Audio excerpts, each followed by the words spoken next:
মাথা ব্যথা দূর করার জন্য কোনো দোয়া আছে কিনা, যে দোয়া করলে মাথা ব্যথা ভালো হয়? দোয়া আছে ভাই, শুধু মাথা ব্যথা নয়, শরীরের যে কোনো অঙ্গে ব্যথা হলে সেই ব্যথা দূরের জন্য অব্যর্থ এবং পরীক্ষিত একটা দোয়া আছে।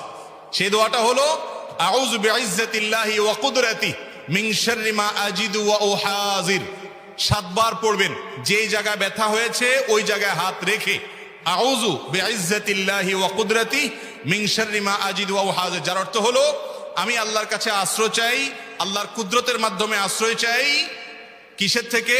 আমি যে ব্যথা অনুভব করছি এটা থেকে। একজন সাহাবীকে নবী সাল্লাল্লাহু আলাইহি ওয়াসাল্লাম দোয়া শিক্ষা দিয়েছেন, তার ব্যথার জায়গায় তিনি হাত দিয়ে দোয়া পড়েছেন, তারপর তাকে আল্লাহ তাআলা পরিপূর্ণ শেফায়ে কামেলা দান করেছেন।